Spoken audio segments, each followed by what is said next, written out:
Hello there. The world continues to turn. The UK still is in a bit of a weird spot. Everybody else, apart from obviously Russia, Ukraine, and vast swathes of Europe, North Korea, quite a lot of the planet actually are in having a difficult time of things at the moment. But anyway, in the UK, what's happened is we've got a new Chancellor and he's made some announcements. So I'm going to go through that and explain what that means for your bills and everything else that it has an impact on.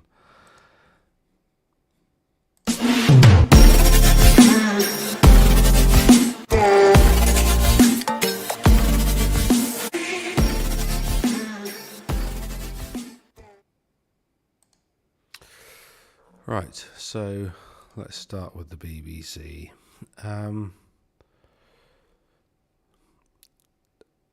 This is Faisal Islam, who's the BBC's economic editor, who, he said nothing was off the table. Basically, what he's done is he's U-turned on everything in Kwasi Kwarteng's The Growth Plan, which we'll take a look at in a second. It's that tab there. Apart from helping landlords to buy more properties, which again is a bit weird, and I don't really see how that helps the economy. We're in a bit of a dire spot, and giving tax breaks to landlords so they can acquire more property seems incongruent with the desire to expand the economy, because that's not going to expand the economy. That's not how that works. But anyway, he's still got a fiscal hole. There's an article here in the FT about,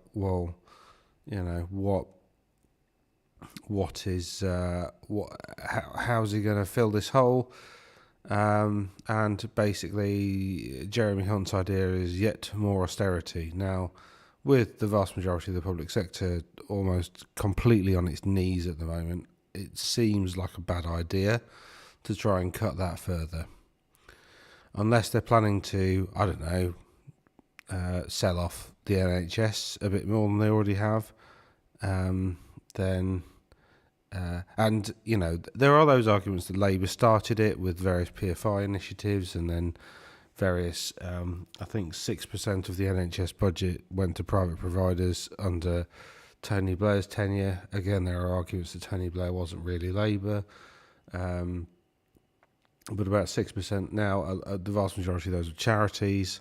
Again, though, you'd argue, well, why do you need charities when the public sector exists? Surely the public sector should be taking over those charities and funding that charitable activity through, because the public sector is basically one massive charity. Really, that's the point. Is to support people. It's a support net for everybody, and a sort of an economic development forum for everybody. That's kind of the point of the public sector. But anyway. There's loads of arguments about that, but it's essentially what's happened over the past 12 years is, as the NHS has contracted and got worse and worse and worse, more and more people end up taking out private healthcare, and more private provision appears in the UK. So it's they're not selling it off like as in via auction; they are selling it off over time. There's this story here which just Andrew Bailey, who's the governor of the Bank of England, screwed up a lot as the chair of the Financial Conduct Authority, which I have a lot of experience of dealing with. And he wants to do quantitative easing, i.e. reducing the amount of money in supply by selling the gilts. So QE basically acted as a monetary expansionist policy. And essentially the argument is, and I've said it before, and I will say it again, the point of inflation is to gradually increase the price of everything by gradually increasing the amount of money in circulation. For the past 12, 14 years, we've been doing that through QE. So that's gradually increased the amount of money that we've got in circulation by printing money, and what that does is that avoids a depression. A depression is a very bad thing for everybody, dear listener. So we want to avoid that. Now, sometimes the price of a or more than one commodity increases dramatically, and that makes the prices index, RPI and CPI, very high. Now, if that happens, that's a price increase. That's not inflation. That's not the result of monetary policy. However, Andrew Bailey appears to be as clever as a radish that has been sat on by a hippo, because he seems to think that because RPI and CPI, i.e. the statistics, are high, he needs to do something to get the statistics down, ignoring the fact that there's a massive gas shortage, which has caused gas and a whole variety of commodity prices to increase dramatically because of an invasion of Ukraine, not to mention wheat. Wheat is quite important to the global economy, and Ukraine used to produce a lot of it. Now it produces almost bugger all. So there's been a general increase in prices, but that's got nothing to do with inflation or monetary policy. Now, I appreciate that some of you out there watching this will have probably seen those stats and gone, "Oh, inflation's high." I don't think you're thick for thinking that, because it's not your job to understand these things. The Governor of the Bank of England, this is literally, he's got one job, and it's to understand the difference between inflation and prices increasing. And I will give you an example of this. Both Mark Carney and Mark Carney's predecessor, that's the last governor was Mark Carney, both Mark Carney and his predecessor, Mervyn King, both had periods where prices increased, and they had to write a letter to the Chancellor to explain why CPI was running ahead of the 2% target. And in their letters, they always said, well, prices are going up. It's got nothing to do with me. You know, we're sticking to the plan. We don't need to do anything because we can't do it. You see, the thing is, the governor can't do anything about a prices increase. Like taking money away from people who don't really have a lot in by increasing their mortgage payments to reduce consumer discretionary spending, because that's what this does. It decreases consumer discretionary, and also increases the costs on businesses. Doing that, all it does is it puts the handbrake on the economy, and we don't. That's the opposite of what we need to do at the moment. We need growth, and the central bank is, you know, and again, I know that the Tories have been blaming the central bank, but to be honest, they are right to. Andrew Bailey is cocking up quite dramatically. You know, we can. Okay, so this is the point where I say, well, is it working? Has it worked? Well, we can see here. Here's the Chancellor's fiscal event. That was obviously very, very, very bad for gilts and caused a massive crisis in the gilt markets. Because so basically, as yields increase, prices decrease. Okay, so the yield of gilts is inverse to the price of gilts. So, pardon me. So this increase in gilt prices is bad for people who hold them. Okay, so the people who held gilts, their price went down by the same. This is over 6 months. Let's have a look over 10 years. So as you can see, what's happened here, if you flip this over the other way around, you can see that over the last sort of 10 years, people who've been holding gilts, i.e. pension funds, have seen their assets gradually increase over time. That's quite nice. It's gradually increased over time. Then Andrew Bailey stepped in, when was it? And said, all right, okay, inflation's quite high. We're going to start doing quantitative easing, and we're going to start increasing interest rates. So Andrew Bailey caused this collapse in gilt prices, okay? Down to about here. So from there to there, that's Andrew Bailey. From there to there, that's the Tories. So, again, it's a bit of both. And both have made massive mistakes. And none of this needed to happen. Gilt still could be toddling on around here, but they're not. Makes me wonder whether Andrew Bailey's up for retirement and he really just wants to buy an annuity, although that is really cynical of me, and that's only an allegation or my opinion or a pastiche. So what's the real plan? Okay, so they're going to cap the average energy household bill to $2,500. Again, Last year, the average energy household bill, I can't remember the stat off the top of my head, it's about £1,000 or something. So people have still seen their prices go up despite the fact that this cap exists. There's this energy bill relief scheme, which is a 6-month relief scheme, which is supposed to cap business energy, which they desperately need to do. I know some businesses have seen like a 5,000-6,000% increase in the cost of, and the thing is, it's just rampant profiteering. These are what the next screens are. I'm going to talk about. It is just rampant profiteering. So your household bill, if you're an average household, so with a lot of energy efficient appliances and so on and so forth, I think two-bed semi is living in a two-bed semi. You should be spending £2,500 a year. So that's just over £200 a month on your energy. So it's gas and electric. Last year it was probably around about, I think mine was about 80, and I'm pretty average. I've got a bigger house, but I've got loads of efficient appliances. So I think, yeah. So it's still a massive increase for people who don't really have a lot of money because inflation, prices have gone up quite a bit. I know he said inflation's quite high. It's so easy to do because that's the rhetoric that we've been told, that CPI equals inflation. It doesn't. It equals price increases.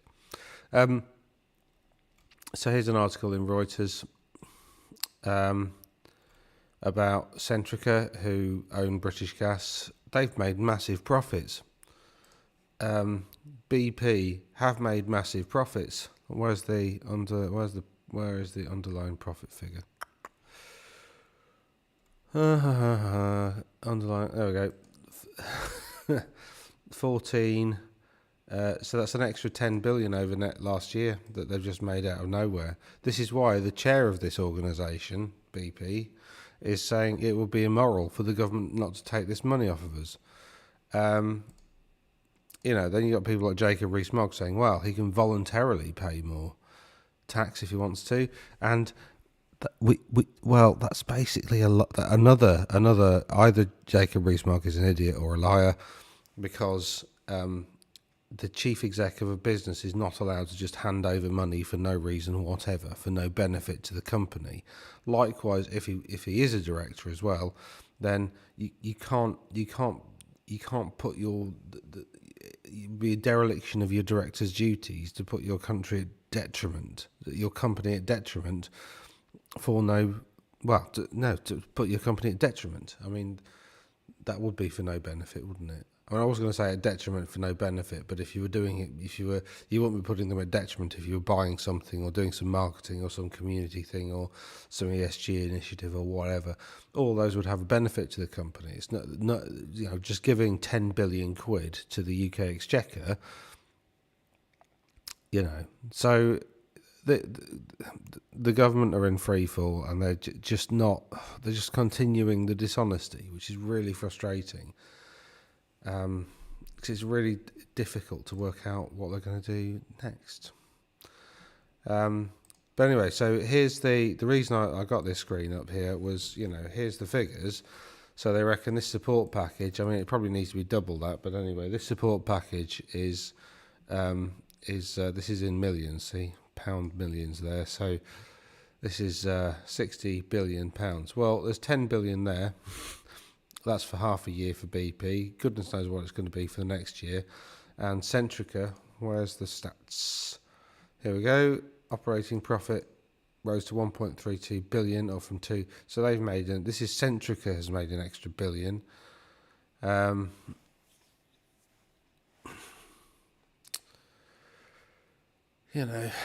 mean, my own energy provider, which is OVO, I'm on an energy efficient tariff, and I wrote out to them and said, okay, I can understand my gas prices going up, fair enough. I fail to see why, considering all of my energy you guarantee is coming from wind and solar and all the rest, I fail to see why the prices for that should go up so significantly as well. And they basically wrote back to me and said, well, everybody else is putting up the prices, so can we. So screw you, little man. Is fundamentally what they said. It's like, the market's putting up its prices, so we're doing it too. It's like, what about business ethics? What about transparency? What about what about just it's just promoting green energy for starters. I mean, it shouldn't be affected by this. Why? Or do these green energy tariffs, are they basically meaningless? I mean, is it just a nonsense sales pitch? I mean, have I actually been funding green energy, or have I just been paying an extra £5 a month? I feel it's the latter now. I feel like I've been duped, to be honest. But yeah, so energy, all these energy companies are just rampant profiteering going on. It's absolutely atrocious, and that's exactly why the chair of BP, or the chief exec, I can't remember which one it was, is absolutely right when he says that it will be immoral for the government not to take this money off all of these companies. It will be absolutely, totally immoral, because the money exists. And the thing is, the guy's not stupid. He's not saying that because he's saying that because well, if a load of people go insolvent, go bankrupt, and they don't pay their debts to the energy companies, and a load of businesses go bust, whose liabilities are often limited because they're often held in limited companies, and so once the limited company winds up, that's it. No chance of recovering that debt. If, I don't know, let's say 15-20% of the UK population either is insolvent as a business or bankrupt as an individual, then that means that future turnovers for BP and Shell and all the rest are massively reduced. They can't. If the marketplace in the UK shrinks significantly, then that's their marketplace, that's their turnover. So, they're not stupid. They're not saying this just because of some kind of moral purpose. They're saying it because, to an extent, BP and Shell can't really help the rampant profiteering, because what they sell is a global commodity. It's I mean, essentially they're a bit like oil farmers. They go into the North Sea or wherever, they drill it out the ground, get it into a barrel, and then it goes to a market somewhere, and the market tells them how much money they get for it. They're not really responsible for prices or selling it. There's a market for that. So they're just producing something that gets sold on the market. So they're kind of at the whim of the market price. The energy companies themselves, they're the ones profiteering because they're the ones who control their prices, because they offer tariffs and customers go for them. So anyway, it's quite depressing. Not to mention all the political shenanigans about the fact that now we've got a prime minister that doesn't seem to be in control. So somebody else is basically wielding the power of prime minister without an election or without any transparency as to who that actually is. It's not. I mean, I really hope it doesn't go this way, but it's not too far away from essentially when you had a chap called Adolf puppeteering a certain chancellor in a certain European country in the 1930s. I mean, it's a very bizarre political situation we're in. We desperately need a general election, or just some transparency as to what the hell's going on and who's supposed to be doing anything.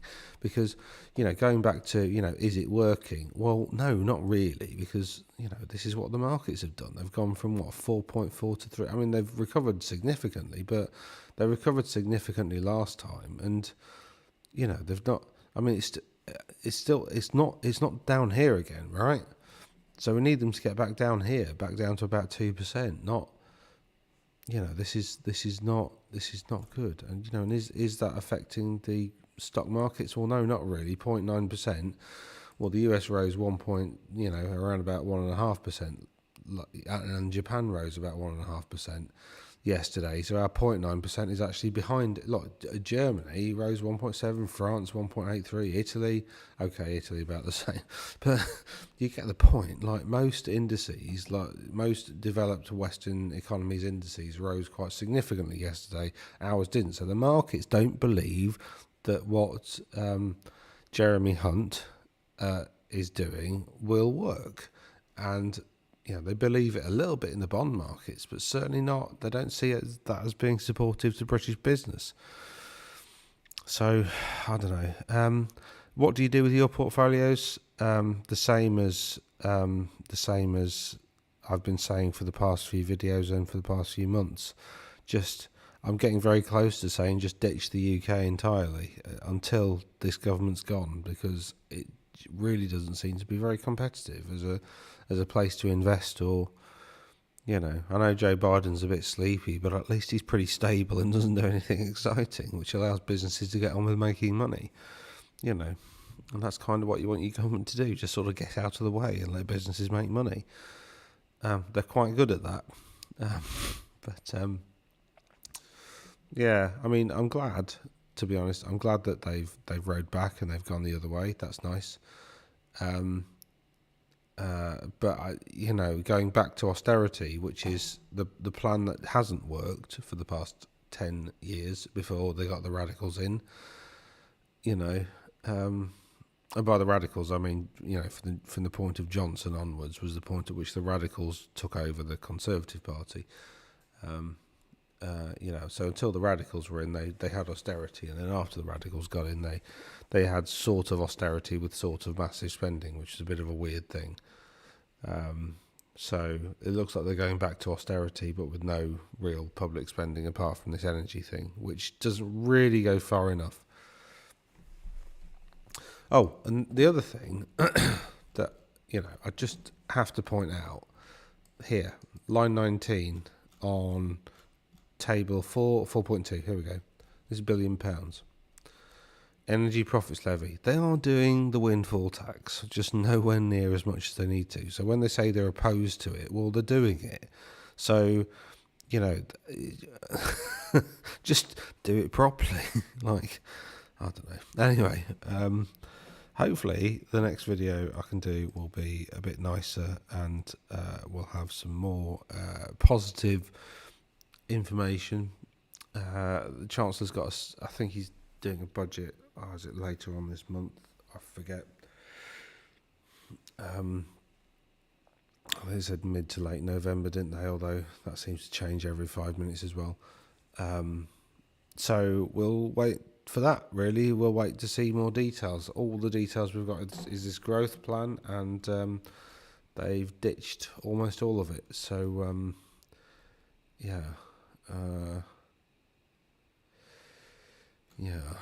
not sure. Yeah, because in the growth plan, basically they had 60 billion of spending, and then on policy impact they had 4 billion of tax policy decisions. So that's stuff like a windfall tax, cost of living package, which Rishi announced, and then some tax cuts, basically. So they changed the corporation tax. I mean, I'm a bit annoyed about the corporation tax thing, because I don't really think it needs to go up.